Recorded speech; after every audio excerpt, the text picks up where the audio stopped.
سورۃ آل عمران کی آیت نمبر 161۔ الحمدللہ وکفی وسلام علی عبادہ الذین اصطفی، خصوصاً علی سید الرسل وخاتم الانبیاء وعلى آلہ واصحابہ الاتقیاء۔ اما بعد فاعوذ باللہ من الشیطان الرجیم، بسم اللہ الرحمن الرحیم۔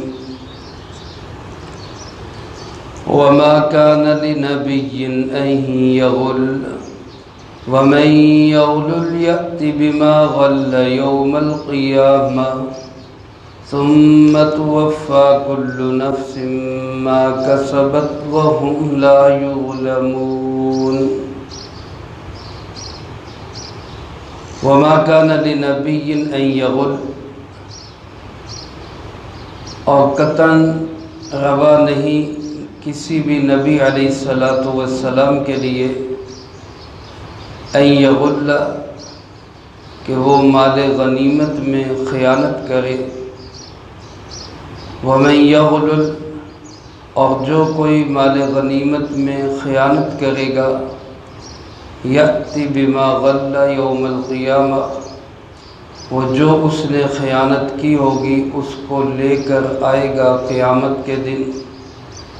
ثم توفی کل نفس ما کسبت، پھر پورا بدلہ دیا جائے گا ہر نفس کو اسی کا جو اس نے کمایا، وہم لا یظلمون، اور ان پر قطعاً ظلم نہیں کیا جائے گا۔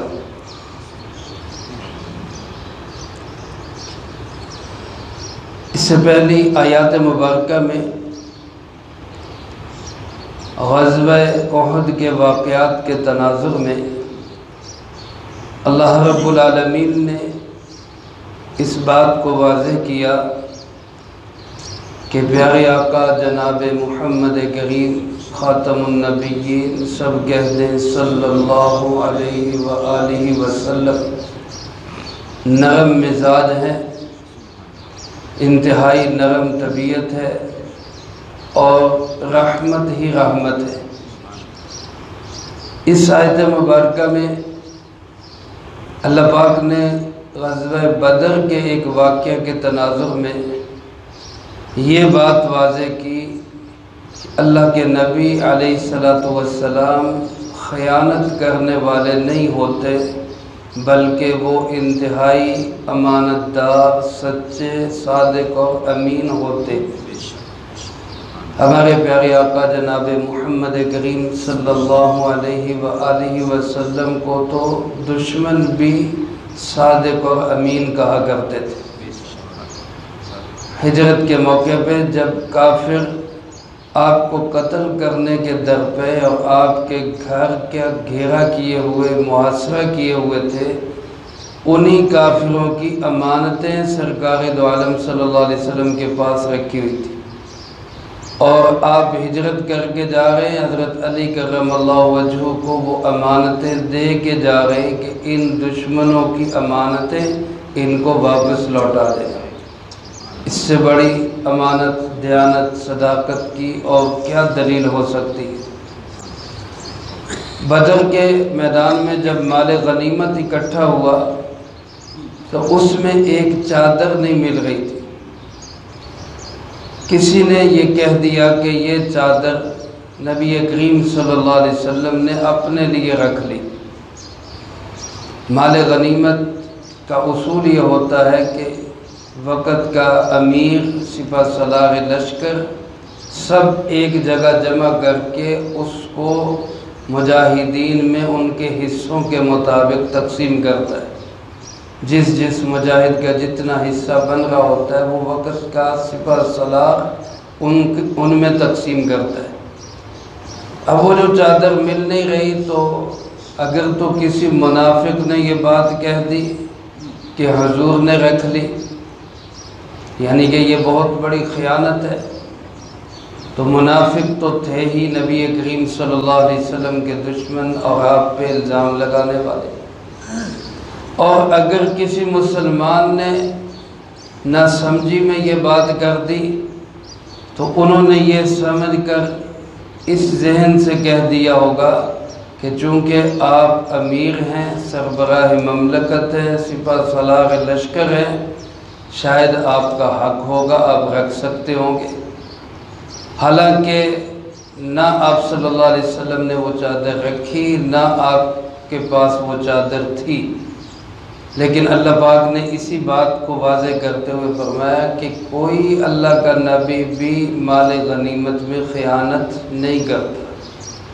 امام الانبیاء، سید الانبیاء، خاتم الانبیاء جناب محمد مصطفیٰ صلی اللہ علیہ وآلہ وسلم تو سارے نبیوں کے امام ہیں، سارے نبیوں کے سردار ہیں.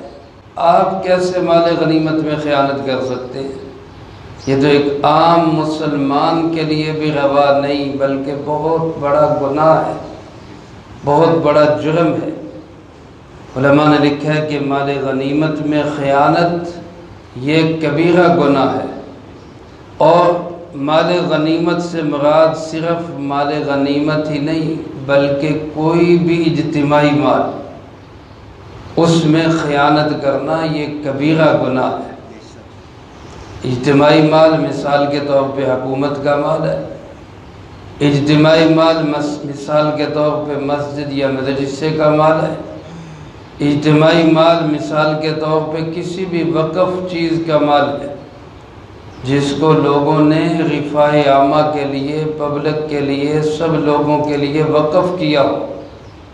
اب اس میں خیانت کرنا، خیانت ویسے بھی بہت بڑا گناہ ہے، لیکن ایک یہ ہے کہ آپ نے کسی ایک آدمی کے ساتھ خیانت کی، کسی ایک آدمی کو دھوکہ دیا، کسی ایک آدمی کے ساتھ فراڈ کیا. اب اس کا تو کبھی اللہ توبہ کی توفیق دے تلافی ممکن ہے، اس ایک آدمی کو دیا بھی جا سکتا ہے، اس سے معافی بھی مانگی جا سکتی ہے.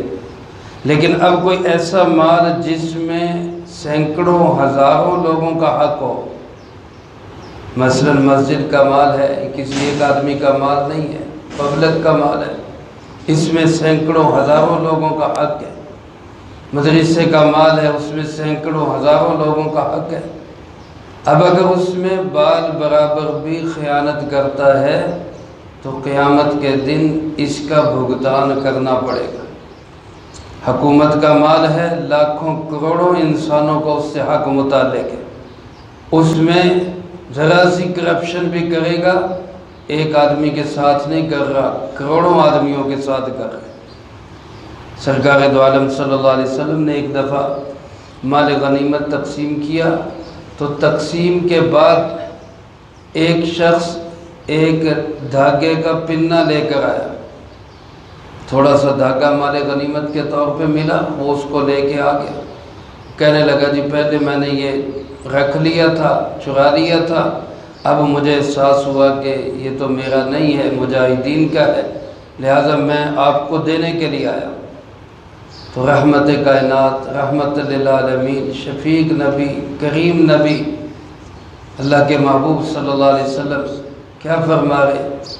فرمایا اب میں اس کا کیا کروں؟ یہ تو پہلے لانا تھا، مال غنیمت میں ساتھ ہی تقسیم ہو جاتا، کسی کے حصے میں آ جاتا.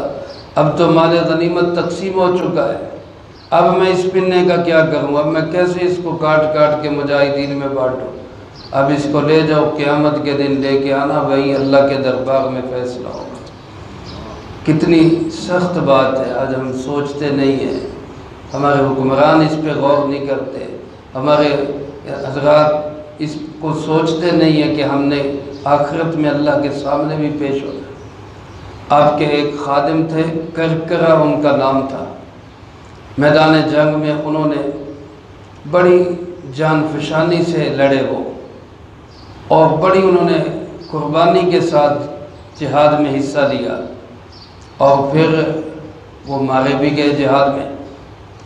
اب صحابہ کرام رضی اللہ تعالیٰ مجمعین اس کی تعریف کرنے لگے، کیا ماشاءاللہ اس نے جہاد کی ہے، کیسے لڑائی کی ہے. اور کس طرح جناب یہ شہید ہو گئے۔ اللہ کے محبوب صلی اللہ علیہ وسلم نے فرمایا، جس کا مفہوم یوں ہے کہ میں دیکھ رہا ہوں کہ جہنم کی ایک چادر شعلوں والی اس کے جسم پہ لپٹی ہوئی ہے، کیونکہ اس نے مال غنیمت میں ایک چادر چوری کر دی تھی۔ سوچے ذرا، ہمارے حکمران سوچے کہ کس طرح جواب دیں گے، کس طرح وہاں پیش ہوں گے۔ اللہ کے محبوب صلی اللہ علیہ وسلم نے فرمایا، جس نے ایک اونٹ کی چوری کی، قیامت کے دن مفہوم اس کا یوں ہے، جس نے ایک اونٹ کی چوری کی، قیامت کے دن یہ اونٹ اس کی گردن کے اوپر ہوگا، اور میدان حشر میں سب لوگوں کے سامنے اس کو رسوا کرے گا کہ یہ تھا وہ شخص جس نے اونٹ چوری کر لیا تھا۔ کسی نے گائے چوری کی تو گائے اس کی گردن پہ سوار ہوگی۔